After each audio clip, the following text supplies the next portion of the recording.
Olá, moças e rapazes, meninas e meninos, sejam todos muito bem-vindos ao Sistema de Ensino Monte Carlo. Esse canal, se você é frequentador assíduo daqui, do canal, você sabe que é um canal feito para você, estudante do ensino público, seja você do nível básico, do nível fundamental, você do ensino médio, você universitário, pesquisador, até mesmo você curioso da matéria, sejam todos muito bem-vindos. Aqui, como sempre, o professor Eduardo, tá? Esse professor consultor que se propõe a te ajudar nos seus estudos, nas suas pesquisas, aqui com os nossos conteúdos de humanas, História, filosofia, sociologia, filosofia, geografia, e também com conteúdo de exatas, matemática básica, que foi um pedido de tantos aí,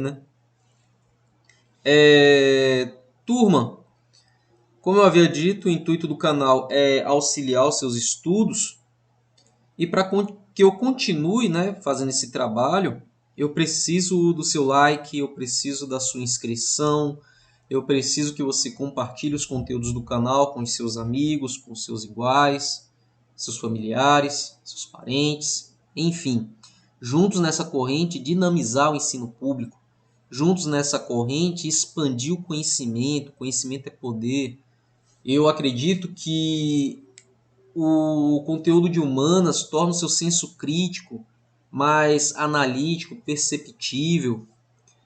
Você se torna um elemento pensante na sociedade, Você deixa de ser objeto de manobra da elite.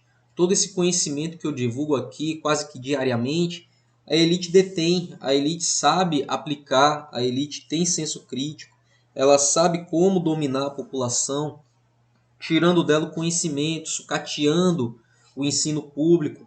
O ensino público hoje não forma mais o aluno para mais nada.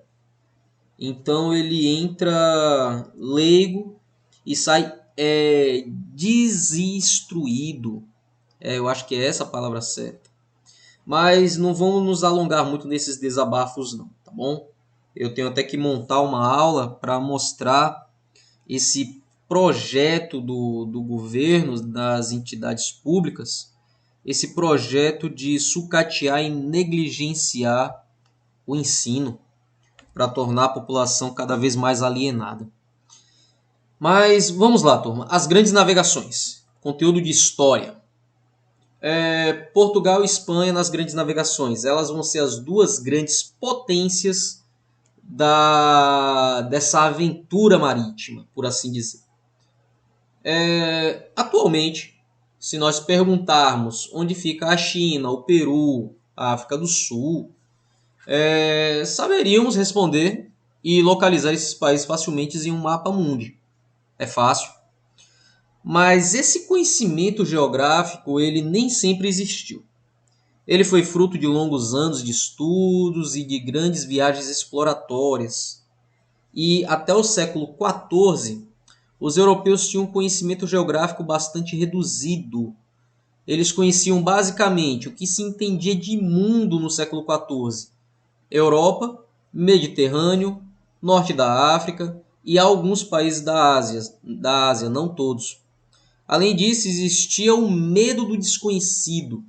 Antigas histórias contando que o Oceano Atlântico abrigava monstros marinhos e que as terras distantes eram habitadas por seres assustadores.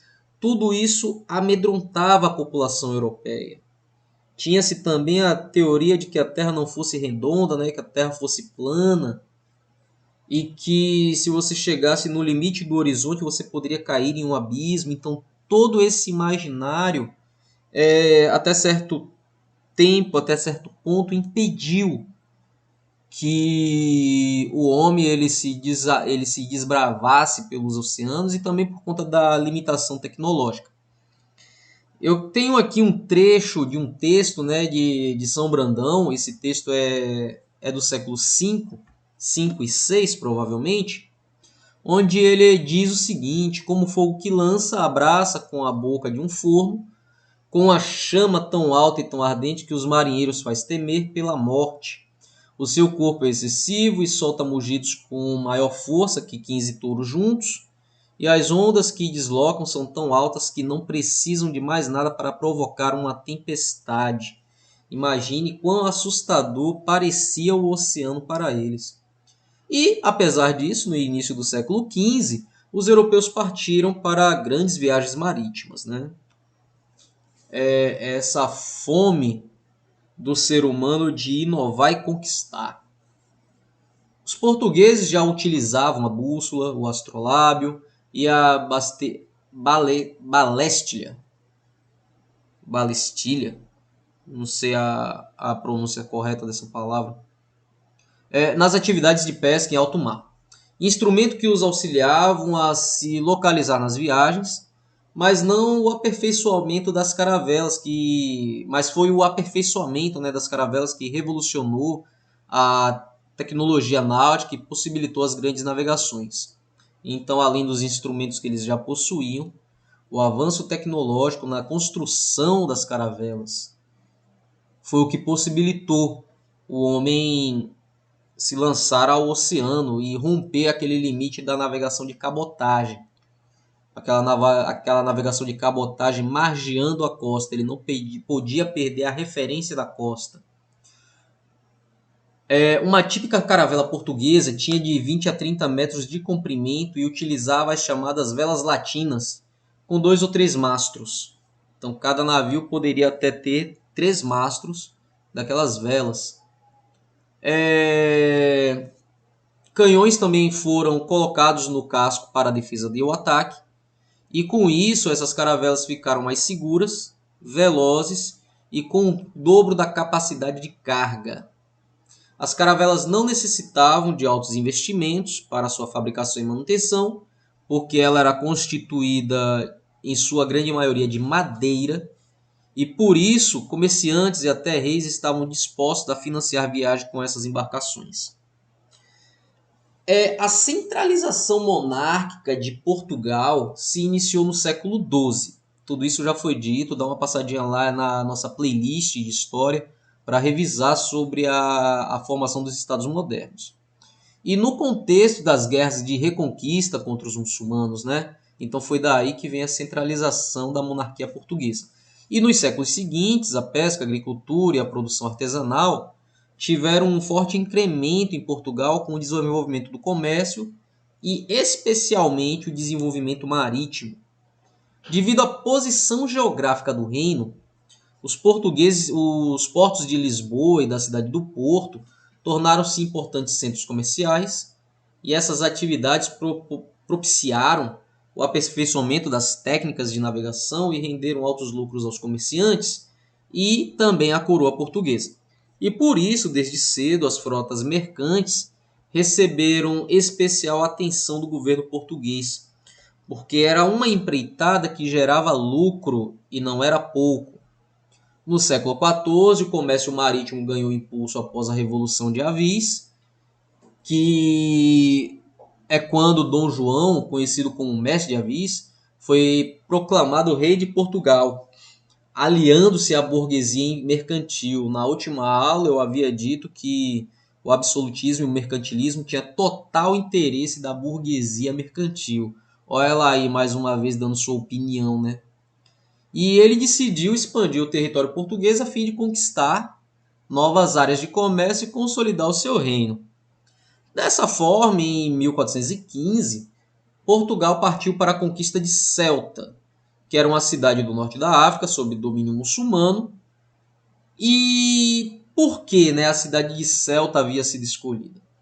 Além da guerra, né, contra os muçulmanos, inspirado no movimento cruzadista, para mais detalhes do que foram as cruzadas, né, tem aula sobre esse assunto lá na nossa playlist de história. Os portugueses também tinham um grande interesse econômico na região.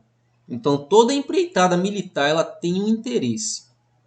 Ou um interesse expansionista, ou um interesse econômico, ou as duas coisas juntas.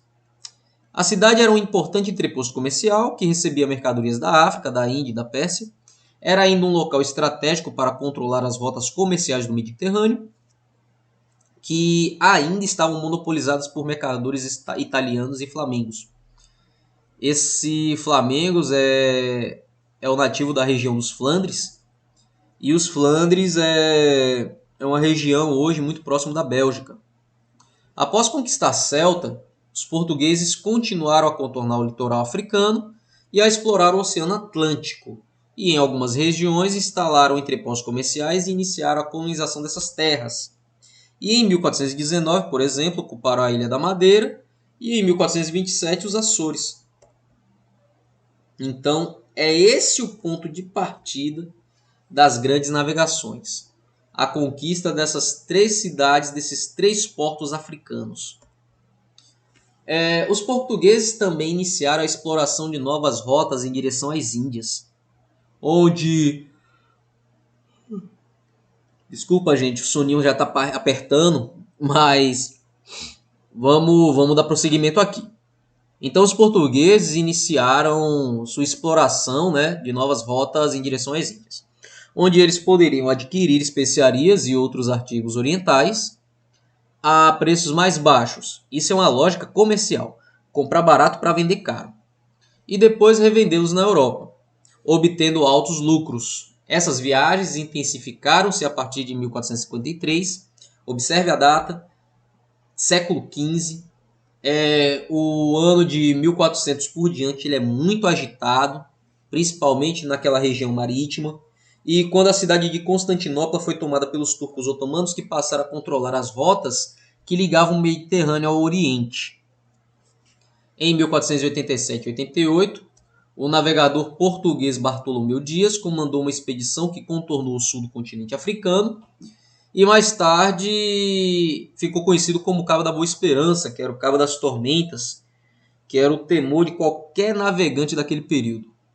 10 anos depois, 10 aqui está escrito errado, é com Z, não é com S, tá? Desculpa aí o erro. Vasco da Gama, realizando o mesmo percurso, alcançou Calicut na Índia, importante região fornecedora de gengibre, canela, pimenta do reino e especiarias, né? Essas especiarias tão cobiçadas pelo europeu.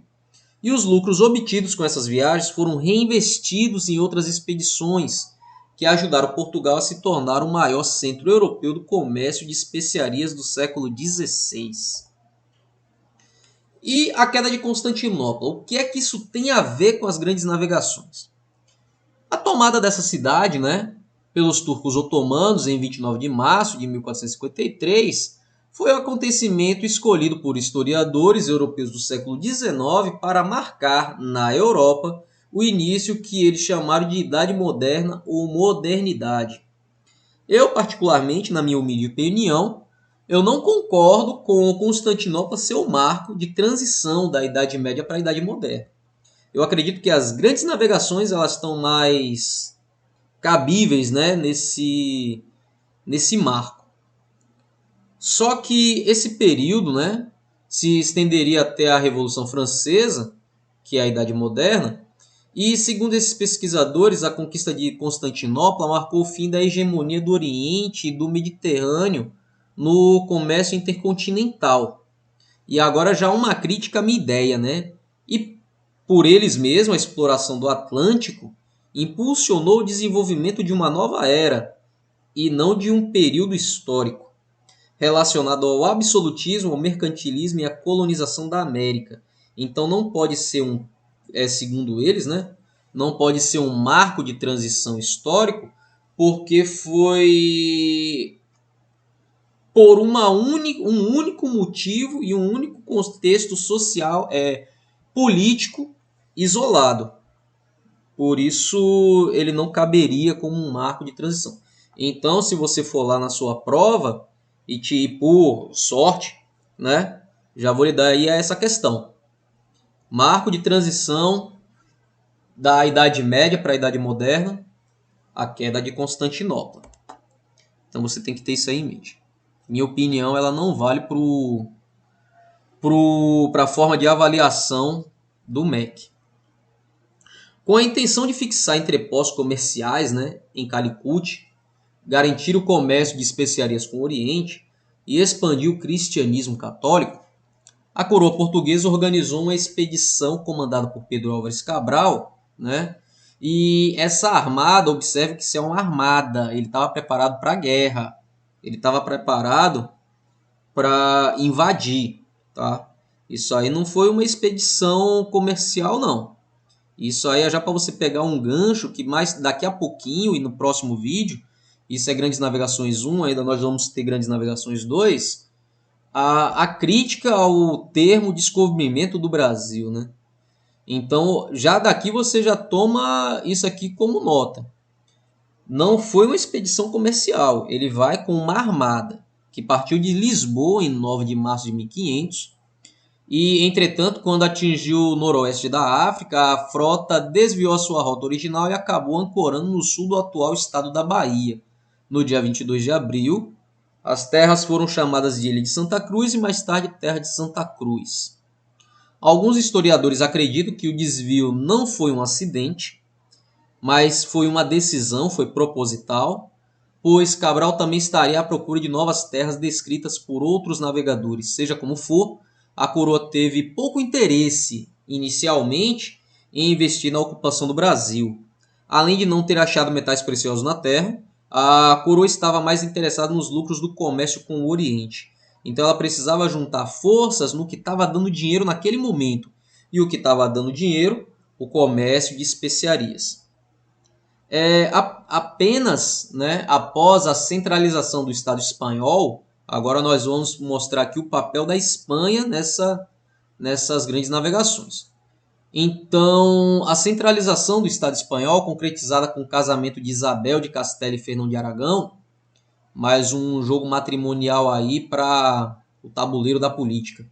Em 1476, a expulsão definitiva dos árabes muçulmanos da Península Ibérica.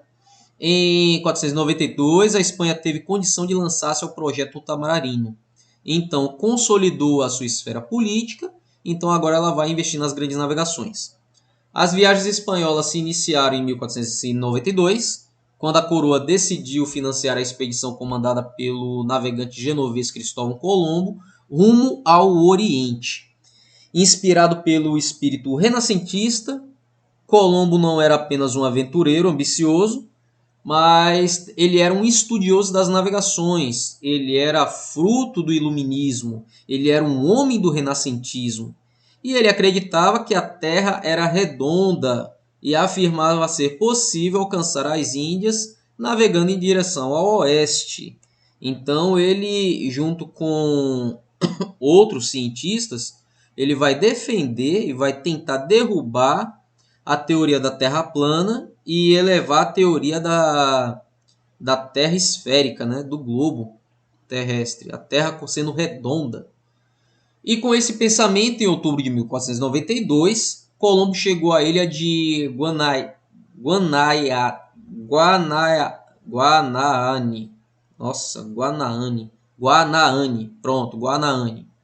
no Caribe, né, Guanaane no Caribe, que ele batizou de São Salvador. Provavelmente essa região é o atual Bahamas. E em seguida alcançou Cuba e São Domingos, que são o atual Haiti e República Dominicana. E ele chegou nessas terras pensando em estar nas Índias. E Colombo chamou seus habitantes de índios. Colombo fez ainda mais 3 viagens da América, explorando novas terras centro-americanas. E como as riquezas tão cobiçadas pelos espanhóis não foram encontradas nessas primeiras viagens, ele tornou-se alvo de críticas e intrigas na corte. Colombo ele acreditou ter chegado numa região ainda não explorada da Índia.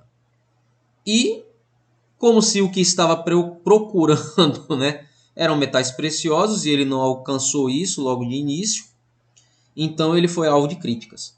Colombo morreu em 1506 acreditando que tinha chegado às Índias, mas foi o navegador florentino Américo Vespúcio, após realizar 3 viagens à América, que apresentou a hipótese de que as terras encontradas por Colombo estavam separadas da Ásia, ou seja, que formavam um outro continente. Então aqui eu fiz uma tabelinha, só pelo jogo de datas, você tentar chegar à conclusão de que a chegada de Cabral ao Brasil não foi um equívoco, não foi um acidente, foi proposital, foi intencional. Enfim, esse é o primeiro ponto. Aí, observe as datas comigo. Bartolomeu Dias, 1487, contorna o Cabo da Boa Esperança. A primeira viagem de Colombo, 1492 e 1493, rumando ao oeste. Ele chega à América, né, acreditando estar nas Índias. Olha a viagem de Vasco da Gama, 1497 e 1498. Chega a Calicut contornando o continente africano. Olha essa informação, passando ao largo do Atlântico quando provavelmente avista a América do Sul. Observe esse ponto. 1500, Cabral chega a Calicut, passando antes pelo Brasil. Observe tudo o que aconteceu antes de 1500. E Fernão Magalhães, 1519, e entre 1519 e 1521, realiza uma volta completa pelo globo terrestre. Para mim, o mais interessante é esse último aqui, Américo Vespúcio. Ele já viajava pelo Atlântico desde 1499, um ano antes da chegada de Colombo ao Brasil. Então você tem toda essa gama aqui de datas anteriores a 1500, né? Onde você tem aqui duas informações. Cadê? O Américo Vespúcio, né? Que ele levanta a teoria de que as terras encontradas por Colombo não é a Índia, mas terras pertencentes a um outro continente separado do continente que já se conhecia. E essa viagem de Vasco da Gama passando ao largo do Atlântico, e onde ele provavelmente avista terras, mas que não havia desembarcado nelas. Então, como são navegantes contemporâneos entre eles, então eles divulgavam essas informações. Eles tinham notícia do que estava acontecendo. Então, Cabral ter saído de Portugal com uma armada, ele estava decidido a guerrear por terras. Então, é só um jogo de cálculo agora. Se Colombo chegou a terras a oeste e que Vasco da Gama sustenta, Américo Vespúcio sustenta que aquelas terras são terras à parte das terras que nós já conhecemos, né? Europa, África e Ásia, e que Vasco da Gama pode ter avistado terras nessa mesma região na sua viagem para Calicut, passando ao largo do Atlântico, então, consequentemente, teriam terras também se eu rumar um pouco mais para sul. Provavelmente foi esse o pensamento de Cabral. Foi esse pensamento da coroa portuguesa, já que ela que vai investir, né, nessa viagem. Diz a história também que Cabral ele foi escolhido para liderar essa armada de última hora, era uma outra pessoa que ia. Então existia a intenção de que Cabral chegasse justamente naquela região ali a sul do continente americano, tá? Turma, essa foi nossa videoaula de hoje. Ela saiu um pouco extensa porque eu acabei me prolongando um pouco. Mas é isso aí, gente. É tudo pela informação, é tudo pelo conhecimento. A todos um muito obrigado, fiquem todos bem, até uma próxima. Nunca se esqueçam, jamais se esqueçam. Conhecimento é poder.